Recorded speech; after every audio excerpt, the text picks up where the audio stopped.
नमस्कार, बी समाचार में आपका स्वागत है। आप देख रहे हैं भूतकाल समाचार। आइए दिखाते हैं आपको उत्तर प्रदेश से कुछ खास खबरों की झलकियां। लखनऊ नगर निगम कार्यकारिणी की बैठक शुरू। पिछली 2 बैठक जो हंगामे के बाद स्थगित हुई थी, उन्हें देखते हुए नगर निगम में बड़ी संख्या में पुलिस तैनात किया गया है। बैठक में नगर आयुक्त, महापौर, पार्षद, अधिकारी मौजूद है। इस बार भी बैठक हंगामेदार होने के आसार है। बैठकें स्थगित होने के चलते कार्यों पर असर पड़ा, लेकिन बैठक शांतिपूर्ण हुई संपन्न।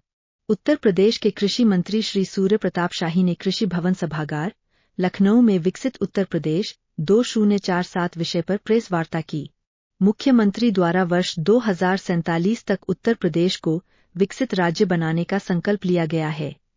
नागरिकों की सक्रिय भागीदारी से समृद्ध, समान व सम्मानित राज्य का निर्माण किया जाएगा। कृषि विभाग द्वारा 17 नवंबर 2025 को इंदिरा गांधी प्रतिष्ठान, लखनऊ में जन संवाद एवं विचार मंथन कार्यक्रम आयोजित किया जाएगा। कार्यक्रम में लगभग 300 कृषि विशेषज्ञ, वैज्ञानिक, प्रगतिशील कृषक और अधिकारी शामिल होंगे। नीति आयोग, भारत सरकार से परामर्श लेकर कृषि विजन डॉक्यूमेंट तैयार किया जाएगा। प्रदेश की कृषि योग्य भूमि में उत्तर प्रदेश की हिस्सेदारी 11% है। देश के कुल खाद्यान्न उत्पादन में प्रदेश का योगदान 21.58% है। गेहूं, चावल, गन्ना और आलू उत्पादन में उत्तर प्रदेश देश में प्रथम स्थान पर है।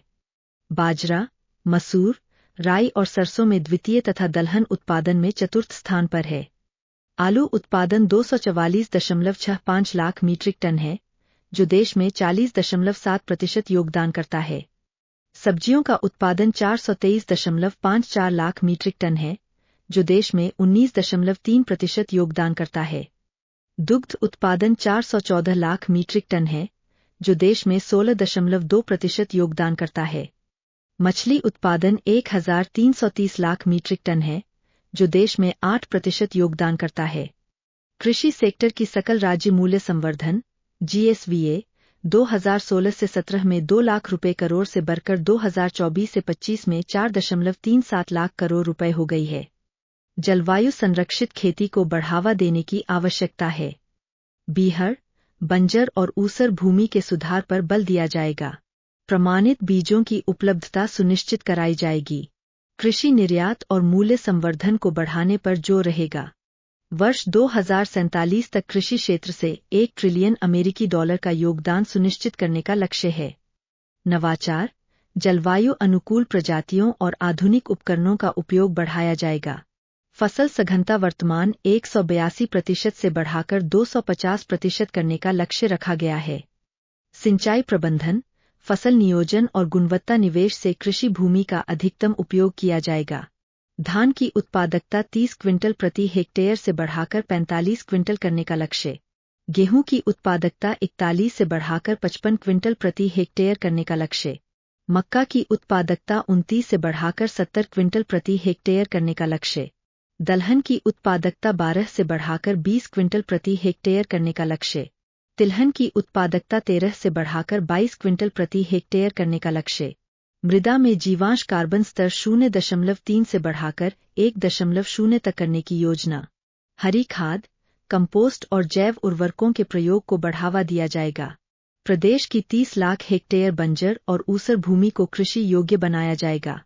इस भूमि पर दलहन, तिलहन और अन्य फसलों का उत्पादन किया जाएगा। ग्रामीण आजीविका और खाद्य सुरक्षा में सुधार होगा।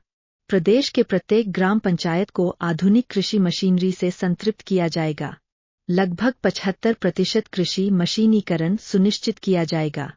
AI आधारित उपकरण, ट्रेंच प्लांटर्स और सटीक यंत्रों का उपयोग बढ़ेगा। जेंडर फ्रेंडली और कम लागत वाले कृषि यंत्रों को बढ़ावा दिया जाएगा। गन्ने में सहफसली खेती को प्रोत्साहन दिया जाएगा। गन्ने के साथ सरसों, धनिया, मसूर, उड़द और मूंग की सहफसली खेती लगभग 14.5 लाख हेक्टेयर में की जाएगी। आगामी 5 वर्षों में प्रदेश में 5 बीज पार्क स्थापित किए जाएंगे। इसके बाद अन्य 4 बीज पार्क क्रमशः स्थापित किए जाएंगे। कृषि वानिकी को हर खेत में मेन, हर मेनर पर पेड़ अभियान से जोड़ा जाएगा। पॉपुलर, मिलिया डुबिया, ऑस्ट्रेलियन टीक, महोगनी और किरी ट्री जैसे पौधों का रोपण किया जाएगा। किसानों की आय 3 गुना करने के लिए उच्च मूल्य वाली फसलों को बढ़ावा दिया जाएगा। एफपीओ के माध्यम से निर्यात के अवसरों का विस्तार किया जाएगा। आधुनिक तकनीक से कृषि की उत्पादकता बढ़ाकर किसानों की आय में वृद्धि की जाएगी। 20% फसल विविधीकरण का लक्ष्य रखा गया है। मक्का, दलहन, तिलहन और सुगंधित फसलों की खेती को बढ़ावा दिया जाएगा। मक्के का क्षेत्र बढ़ाकर लगभग 50 लाख हेक्टेयर किया जाएगा। कीटनाशी रसायनों के उपयोग में 25% कमी की जाएगी। प्राकृतिक खेती और जलवायु अनुकूल कृषि को बढ़ावा दिया जाएगा। एआई, ड्रोन और रिमोट सेंसिंग आधारित एग्री डिजिटल प्लेटफॉर्म विकसित किया जाएगा।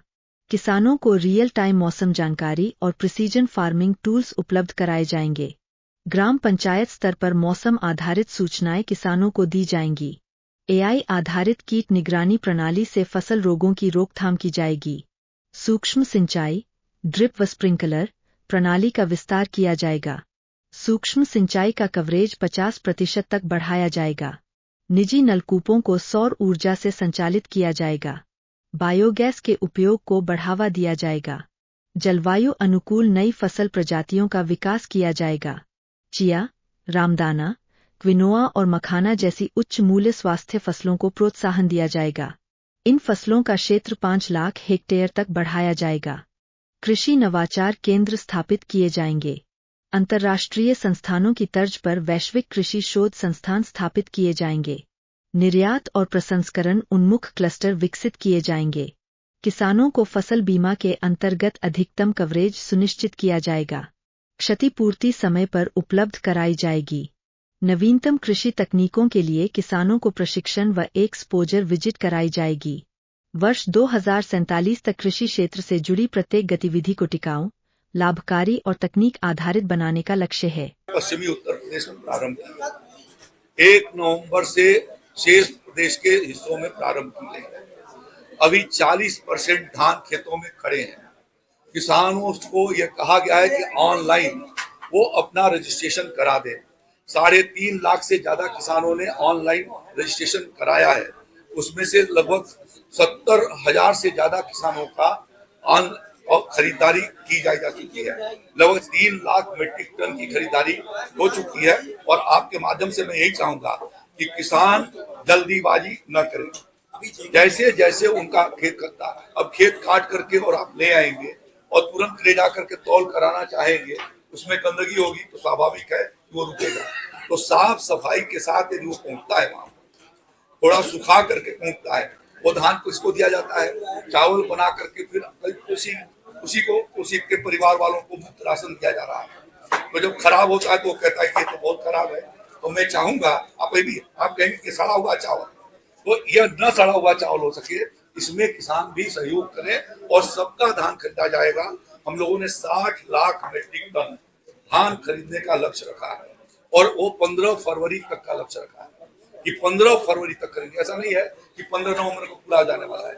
आज अभी 15 नवंबर नहीं हुआ है, आज 13 नवंबर है और 13 नवंबर तक 3 लाख मीट्रिक टन के करीब खरीदारी हो चुकी है।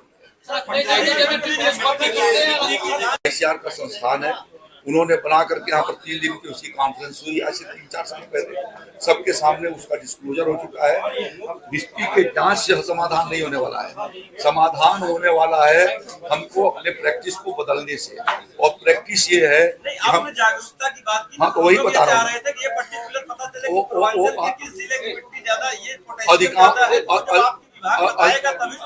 अधिकांश जिलों की 0.5 से कम है, अधिकांश और 0.5 से नीचे होना ये हमारे खेत को ऊसर बंजर बनाने का संकेत है।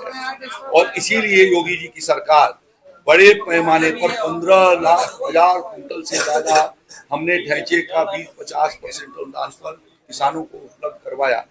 लगभग 20,000 मीट्रिक टन 20,000 मीट्रिक 2 लाख कुंटल जिप्सम उपलब्ध करवाया प्रतिवर्ष करा रहे हैं, जिससे हम लोग ये जानना चाह रहे थे कि जिले वाइज अगर मिल जाए कि कहाँ क्या दिक्कत है, तो कम से कम किसानों को जागरूक करने के लिए पूरी स्थिति बनाई जाए, तो किसानों को फायदा हो, वो मिल जाएगा। मेरा मकसद ये था। दूसरा ये है, कृषि बीमा योजना में कई जगह से शिकायतें आई हैं, वो कृषि बीमा योजना में बुंदेलखंड से सर्वाधिक आप यदि इच्छुक होंगे मांगेंगे, आपको रिपोर्ट उपलब्ध हो जाएगी। आपने कहा क्लाइमेट लेकिन हाँ, सारे लोगों का यह कार्यशाला यहाँ हम लोगों ने आहूत कर रखा है, और मैं चाहूंगा, और उसमें उन किसानों को भी जिन्होंने इस पर काम किया है, या एफपीओ जिन्होंने इस पर काम किया है, ऐसे सभी एक बड़ा समूह वहां पर कृषि क्षेत्र को उत्तर प्रदेश में विकसित उत्तर प्रदेश के साथ विकसित कृषि कैसे हो सके, उस दृष्टि से यह हमने आमंत्रण दिया है। और मैं चाहूंगा कि आप सब मीडिया के सभी मित्र जो समय समय पर, मैं धन्यवाद देना चाहता हूं कि आप लोग हमें जागरूक भी करते हैं और सचेत भी करते हैं। आपके सचेत किए जाने की वजह से हमें बहुत सारी सुविधाएं मिल जाती हैं, जिससे हम अपनी व्यवस्था का सुधार कर लेते हैं। और कई बार आप लोगों के द्वारा कुछ ऐसे जो सफलतम किसान हैं, उनकी स्टोरी जब छापी जाती है, तो अन्य किसानों को भी उससे प्रेरणा मिलती है। और इस प्रयास के लिए मैं मीडिया के मित्रों को मैं आज अपनी ओर से बधाई और धन्यवाद देता हूं कि आपका यह सकारात्मक प्रयास, हम जहां शुरू करते हैं वहीं से नकारात्मक उसकी व्यवस्था को नहीं किया जा सकता। तो इसलिए हम सभी जो उत्तर प्रदेश के निवासी हैं, जिसमें मीडिया के मित्र भी हैं, सबके मन में ये इच्छा होगी कि हमारा प्रदेश जो है वो देश का सर्वोत्तम प्रदेश बने, हमारा प्रदेश विकसित प्रदेश बने। और इसलिए मैं आप सबको भी आमंत्रित करता हूं कि आप उस नजरिए से कि हमको कैसे अपनी व्यवस्था को ठीक करके आगे बढ़ना है, और आपके भी यदि कोई बहुमूल्य सुझाव है, कई बार अमर उजाला ने इसके लिए अभियान चलाए, या दैनिक जागरण ने अभियान चलाए, या कुछ दूरदर्शन के लोगों ने चलाए, तो उनका भी कोई अनुभव आता है, तो मैं चाहूंगा कि आप यदि अपना अनुभव रखते हैं तो यह मैं आप व्यक्तिगत रूप से आपका आभारी हूँगा। दूसरा, अब अंतिम बात पर आ रहा हूं मैं कि मीडिया जो है वो एग्रीकल्चर सेक्टर में जो टेक्नोलॉजी के इस्तेमाल हो रहे हैं, कृषि विभाग के साथ कृषि में जहां खाद बीज का वितरण करते हैं, वहां पर एक शोध महत्वपूर्ण कार्यक्रम होता है, और तीसरा कार्यक्रम होता है एक्सटेंशन, प्रसार का। तो जितना बेहतर प्रसार आप कर सकते हैं, आपके करोड़ों में किसी के सब्सक्राइबर्स हैं, सोशल मीडिया पर भी हैं, और आप सबके भी बड़े पैमाने पर विभिन्न चैनल्स के सब्सक्राइबर हैं। यदि इस तरीके के कंस्ट्रक्टिव चर्चा को, पॉजिटिव प्रयासों को यदि आपने शुरू किया, तो वह दूसरे किसान के लिए प्रेरणादायी होता है। और मैं उम्मीद करता हूं कि यह जो शताब्दी समारोह हम लोग मनाने जा रहे हैं, उसके लिए आपका यह सहयोग जरूर मिलेगा। इसी आशा और विश्वास के साथ मैं अपनी बात समाप्त करता हूँ। सवाल ये है कि जो धान की खरीद हो रही है, उसमें बिचौलिया आ गया और किसानों से वो धान खरीद के वो बेच रहे हैं। उत्पादन और उत्पादकता को बढ़ाए जाने के लिए समय से फर्टिलाइजर को उपलब्ध कराना, और उसके साथ साथ उनके बीच में टेक्नोलॉजी का इस्तेमाल करके खेती को सरल बनाया जाना। इसी प्रकार से जो सीमांत और लघु किसान हैं, उनके क्लस्टर बना करके क्लस्टर का भाव प्रेरित करना, क्योंकि छोटी जोत की खेती कम लाभप्रद है और बड़ी जोत में लागत भी कम होती है और पैदावार की गुंजाइशें भी ज्यादा बढ़ती हैं।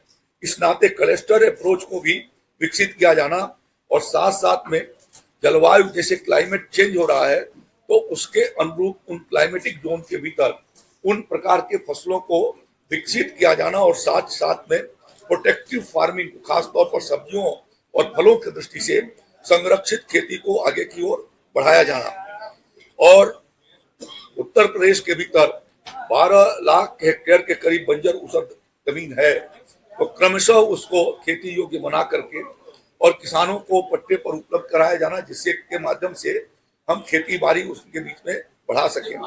इसके साथ साथ उन्नत सीड प्रमाणित बीजों की उपलब्धता के लिए हम लखनऊ में एक सीड पार्क तैयार कर रहे हैं, चौधरी चरण सिंह के नाम पर।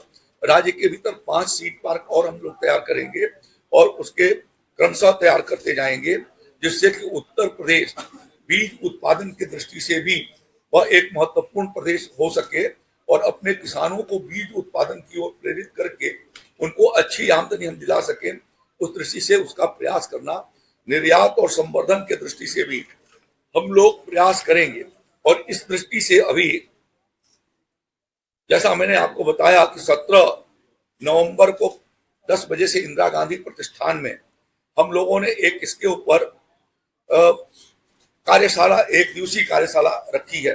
और उस कार्यशाला में हमारे मुख्य सचिव, कृषि उत्पादन आयुक्त और विभिन्न विभागों के प्रमुख सचिवों के साथ साथ सभी जो हमारे कृषि संबंधित हमारे कुलपति हैं और पशुपालन के कुलपति हैं, वो सारे, और जितने आईसीआर के इंस्टीट्यूट हैं, 10 इंस्टीट्यूट उत्तर प्रदेश में हैं, विभिन्न प्रकार के उनके डायरेक्टर्स और 89 कृषि विज्ञान केंद्र हैं, उनके साइंटिस्ट, चीफ साइंटिस्ट और निदेशक कृषि विभाग और जितने भी हमारे निदेशक हैं अन्य, उनको सब, और अवकाश प्राप्त भी ऐसे वैज्ञानिक जो उत्तर प्रदेश में निवास करते हैं या विभिन्न हमारे डायरेक्टर्स जो उत्तर प्रदेश में निवास करते हैं, उनको भी उसके भीतर बुलाया जा रहा है। इसी प्रकार से प्रदेश के 4 पद्मश्री किसानों को, यूपी दास के लोगों को, और जो सॉइल कंजर्वेशन के जितने डीडी और प्लांट प्रोटेक्शन के डीडी हैं उन्हें, और सभी मंडलों से एक एक डीडी को इस कार्यशाला के भीतर, और सभी जेडीएच को हम लोग आमंत्रित कर रहे हैं, जिससे उनके अनुभव और उनकी क्या सुझाव, महत्वपूर्ण सुझाव हैं। आदरणीय प्रधानमंत्री मोदी जी ने वर्ष 2047 जब स्वतंत्रता के 100वीं वर्षगांठ मनाई जाएगी, शताब्दी समारोह का, तो भारत को विकसित भारत के रूप में बनाने का लक्ष्य रखा है। उसी क्रम में उत्तर प्रदेश के मुख्यमंत्री योगी आदित्यनाथ जी ने उत्तर प्रदेश राज्य को विकसित उत्तर प्रदेश बनाने का संकल्प लिया, और उस दृष्टि से उन्होंने ऑनलाइन पोर्टल पर और विभिन्न चर्चाओं के माध्यम से विकसित उत्तर प्रदेश के लिए उत्तर प्रदेश के जनमानस से और प्रबुद्धजनों से, विशेषज्ञों से, वैज्ञानिकों से, प्रगतिशील किसानों से उसके बारे में सुझाव उन्होंने मांगे हैं। और उसके संदर्भ में सभी मंडल मुख्यालयों पर, जनपदों में और विभिन्न संस्थाओं में विचार मंथन के कार्यक्रम प्रारंभ हुए हैं। और उसी क्रम के भीतर लखनऊ में 17 तारीख को इंदिरा गांधी प्रतिष्ठान में प्रातः 10 बजे से विकसित उत्तर प्रदेश, विकसित कृषि, इस संदर्भ में एक मंथन का कार्यक्रम यहाँ पर प्रारंभ किया जाएगा। आप अवगत हैं कि उत्तर प्रदेश के भीतर भारत के कुल कृषि भूमि का 11% हिस्सेदारी है, भूमि उपलब्ध है, लेकिन खाद्यान्न उत्पादन में उत्तर प्रदेश 21% से ज्यादा 22% के करीब उत्पादन पैदा कर रहा है। और हम खाद्यान्न उत्पादन में देश में पिछले 7 वर्षों से लगातार सर्वप्रथम स्थान पर है, और गत वर्ष 737 लाख मीट्रिक टन खाद्यान्न का उत्पादन उत्तर प्रदेश के सरकार के डबल इंजन की सरकार के प्रयासों और किसानों के जागरूकता के कारण संभव हो पाया है। बाजरा, मसूर और राई, सरसों में हम दूसरे स्थान पर हैं, आलू उत्पादन में पहले स्थान पर हैं, और इसी प्रकार से गन्ना उत्पादन और सब्जियों के उत्पादन में भी आज, और दूध के उत्पादन में अपना उत्तर प्रदेश नंबर 1 पर चल रहा है। 2016-17 में जब उस समय समाजवादी पार्टी के अखिलेश यादव की सरकार थी, तो उस समय जो कुल ग्रास वैल्यू जीएसबीए जो था वो मात्र 2 लाख करोड़ रुपए का था। गत वर्ष 2024-25 में वह बढ़ करके 118.5% बढ़ करके 4,35,000 करोड़ रुपए हुआ है। और हम इस साल उम्मीद करते हैं कि हम लोग 5.5 लाख करोड़ में इस साल हम पहुंच जाएंगे। जहां विकसित उत्तर प्रदेश के लक्ष्य के भीतर आदरणीय प्रधानमंत्री ने भारत का $12 ट्रिलियन इकोनॉमी बनाए जाने का लक्ष्य रखा, वहीं पर उत्तर प्रदेश के मुख्यमंत्री योगी आदित्यनाथ जी ने $6 ट्रिलियन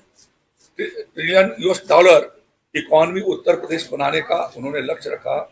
उसमें से $1 ट्रिलियन एग्रीकल्चर सेक्टर की हिस्सेदारी होगी।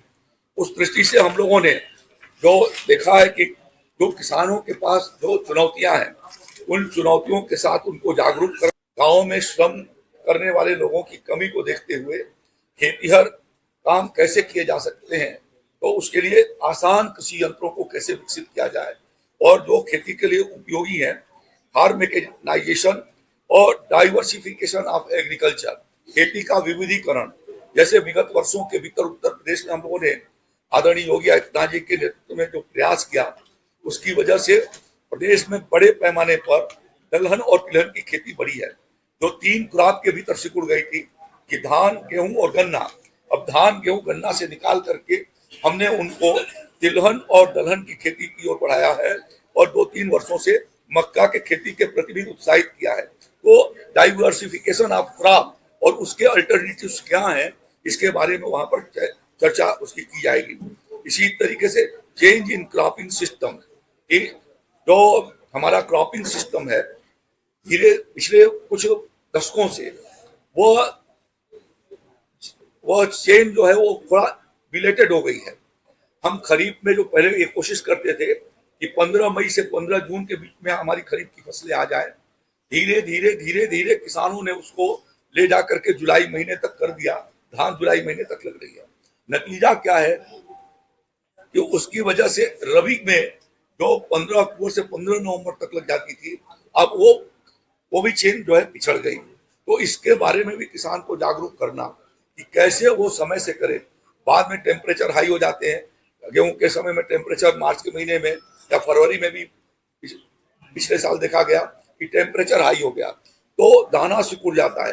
दाना सिकुड़ने की वजह से उसको एक तो उसकी वजन कम हो जाती है, दूसरा उसकी वो दाम भी कम हो जाता है। तो ये इन चीजों को उसके बारे में टेक्निकल तरीके से जागरूक किया जाना और उसका डाइवर्सिफिकेशन, क्रॉपिंग चेंज जो हो रहा है उसको कैसे हम उसको ले आकर के उसकी सर्किल को ठीक कर सकें और भविष्य में देश के बाजारों में और विदेश के बाजारों में जो भविष्य के अनुरूप हम फोकस करेंगे कि कौन से क्रॉप को जिसके बाजार में अच्छी कीमत मिल सकती है या दुनिया में जहां पर मांग है वहां हम उसकी आपूर्ति कर सकते हैं, तो उसके ऊपर कौन से चीजों पर हम फोकस करें या उसके बारे में उनके क्या सुझाव हैं, उनके बारे में चर्चा होगी। और इसी तरीके से आदरणीय प्रधानमंत्री जी ने जहां 2047 विकसित भारत का संकल्प रखा है, उसी के साथ साथ उन्होंने आत्मनिर्भर और स्वदेशी की चर्चा भी उन्होंने की है। तो आत्मनिर्भर भारत में कृषि क्षेत्र के भीतर हम खाद्यान्न उत्पादन में तो आत्मनिर्भर हो गए हैं, लेकिन दलहन और तिलहन में हम अभी भी इंपोर्ट करते हैं। दाल हमारे पास पर्याप्त मात्रा में देश के भीतर पैदा नहीं होती और उत्तर प्रदेश में भी कम होती है। और इसी तरीके से लगभग 25,000 से लेकर के 40,000 करोड़ रुपए के बीच में सालाना दाल का इंपोर्ट हमारा देश करता है।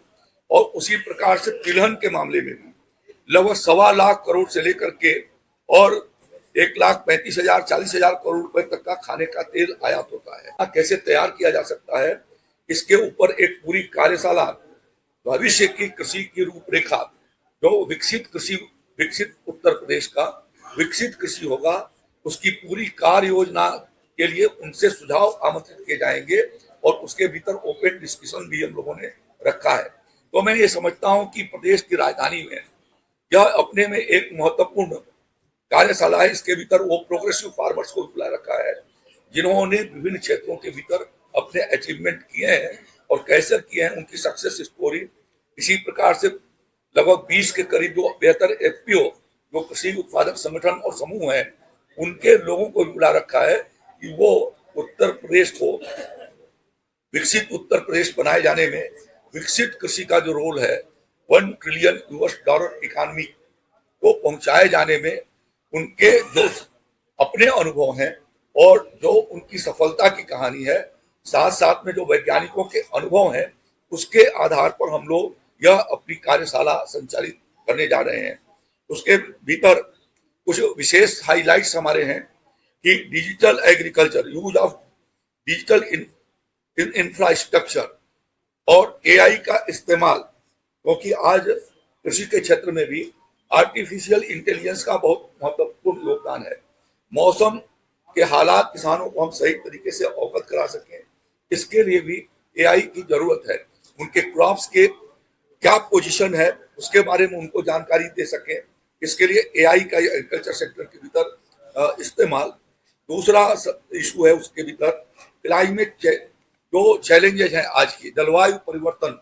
अभी हम लोगों ने उत्तर प्रदेश में देखा कि कुछ जिलों में बहुत भारी बारिश हुई और कुछ जिलों में समय से बारिश नहीं हुई, बाद में कहीं बहुत बड़े पैमाने पर बारिश हुई, तो जो फसलों को नुकसान पहुंचा रहा है, उस दृष्टि से क्लाइमेट चैलेंजेस और को देखते हुए हम कैसे जो मौसम प्रतिरोधी प्रजातियों को विकसित कर सकें और कौन सी वो टेक्नोलॉजी इस्तेमाल कर सके एग्रीकल्चर की, जिससे वो मौसम की मार से किसानों को बचाया जा सके। इसी प्रकार से soil health planning, Uttar Pradesh ही नहीं देश के अधिकांश हिस्सों में लगातार रासायनिक फर्टिलाइजर के इस्तेमाल करने से ऑर्गेनिक कार्बन की बहुत मात्रा में कमी हो गई है।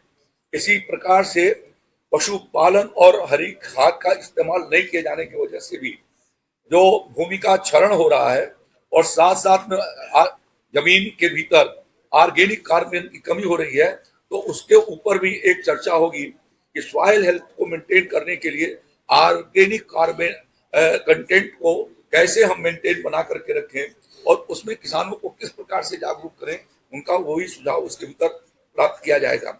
इसी तरीके से जिस प्रकार केमिकल फर्टिलाइजर मानव जीवन या पशुओं के लिए भी बड़ी पैमाने पर हानिकारक है, तो उसमें नेचुरल फार्मिंग, प्राकृतिक खेती को कैसे प्रोत्साहित किया जा सकता है और उसका भविष्य और उसकी प्रैक्टिस के बारे में कि कौन सी प्रैक्टिसेज उसको बढ़ाई जा सके, इस पर विचार विमर्श होना है और उनके बारे में उनसे सुझाव लेना है।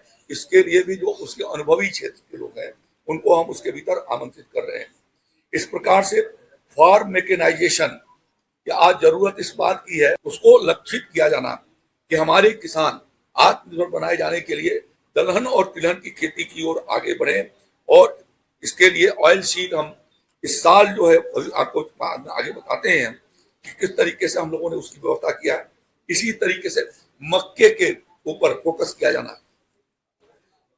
आप जानते हैं कि अब पेट्रोल में 20% इथेनॉल मिलाए जाने का भारत सरकार ने निर्णय कर रखी है, तो अभी तक जो है वो मोलासिस बेस्ड इथेनॉल आपूर्ति होती रही है।